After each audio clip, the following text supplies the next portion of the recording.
दोस्तों, आर्यन के बाद एनसीबी का विवादित गवाह केपी गोस्वामी सलाखों के पीछे पहुंच गया है। केपी गोस्वामी पर एक बड़ी धोखाधड़ी का आरोप है, जिससे एनसीबी के अधिकारी भी चौंक गए हैं।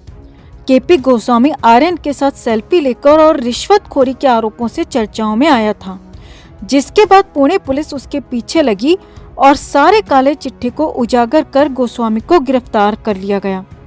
तो बताते हैं आपको पूरा किस्सा। आप भी वीडियो को लाइक और शेयर कर अपना प्यार और सपोर्ट दिखाएं और कमेंट कर अपनी बात अपनी राय जरूर रखें। तो आर्यन केस में रोज नए नए एंगल देखने को मिलते रहे। इस बार मुंबई क्रूज ड्रग्स केस में एनसीबी की विवादित गवाह किरण गोस्वामी को पुलिस ने गिरफ्तार कर लिया। पुणे पुलिस ने गोस्वामी की गिरफ्तारी की पुष्टि की। गोस्वामी पर धोखाधड़ी के कई मामले दर्ज हैं और उसी में पुलिस को उसकी तलाश थी। पुणे पुलिस के मुताबिक गोस्वामी को देर रात गिरफ्तार किया गया। किरण गोस्वामी के खिलाफ पुणे के एक थाने में धोखाधड़ी का केस दर्ज है। ये मामला 2018 का है। उसके खिलाफ लुकआउट नोटिस भी जारी किया गया था। वो कई दिनों से फरार चल रहा था। गोस्वामी को पकड़ने के लिए पुणे पुलिस की 2 टीमें यूपी भी गई थीं। पुलिस के मुताबिक 2018 में किरण गोस्वामी और शेर बानो कुरैशी ने पुणे के चिन्मय देशमुख नाम के एक आदमी को मलेशिया में नौकरी दिलाने का झांसा दिया था। इसी झांसे में उस युवक से इन्होंने 3 लाख रुपए ठग लिए थे।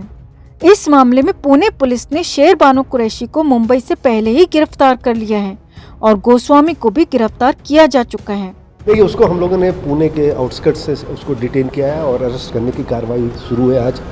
और हमारे पास एक पुराना केस था, उसमें चीटिंग का केस था। उसने एक आदमी को नौकरी लगाने के लिए मलेशिया भेजा था, उसके पैसे लिए थे और बेसिकली उसको काम के लिए भेजा था, लेकिन टूरिस्ट वीज़ा भेजा था और उसको हरेसमेंट की थी। तो वो केस में उसके चार्जशीट गई थी, पर वो तब से फरार था, चार्जशीट उसके बिना गई थी।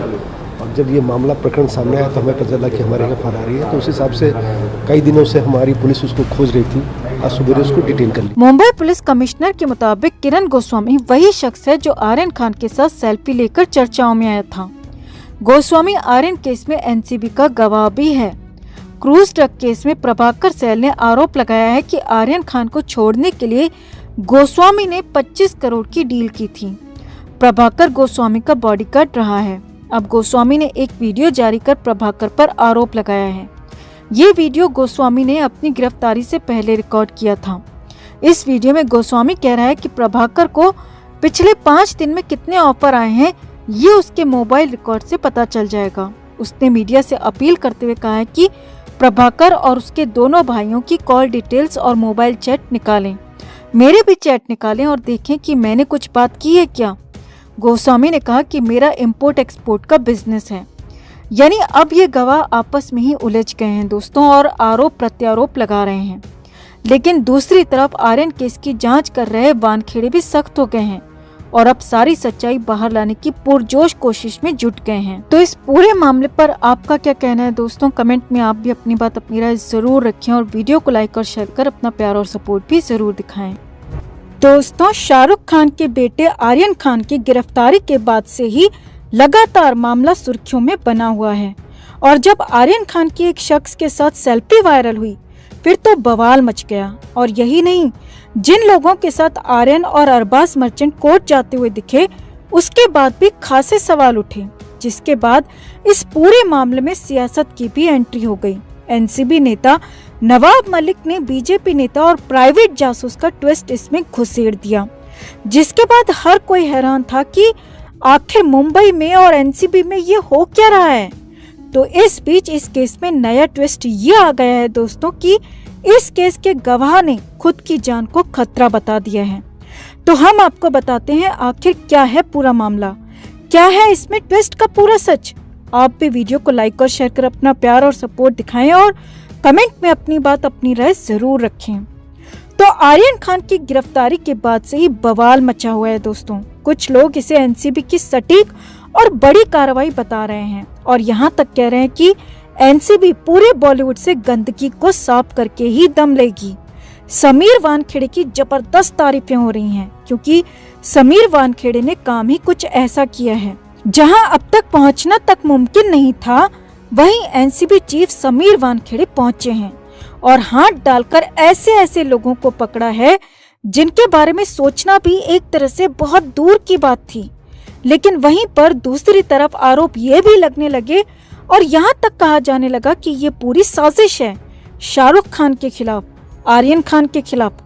अब क्या क्या हुआ उस केस में, किसने क्या कहा, कैसे आया नया ट्विस्ट और बीजेपी नेता प्राइवेट जासूस का मामला, सब कुछ सिलसिलेवार तरीके से आपको बताते हैं। आप भी इस वीडियो को आखिर तक जरूर देखें। तो सबसे पहले एनसीपी की कार्रवाई पर सवाल तब उठा जब एनसीपी यानी राष्ट्रवादी कांग्रेस पार्टी के नेता नवाब मलिक ने इस पूरी कार्रवाई पर सवाल उठा दिया और इसे लेकर बड़े खुलासे करने का दावा किया।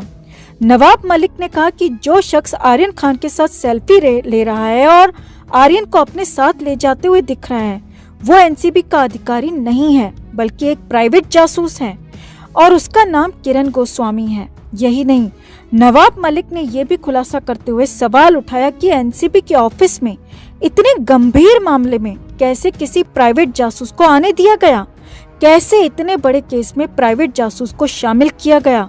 आगे देखिए, नवाब मलिक ने दूसरा आरोप लगाया कि अरबाज मर्चेंट को जिस शख्स ने पकड़ा था उसका नाम मनीष भानुशाली है।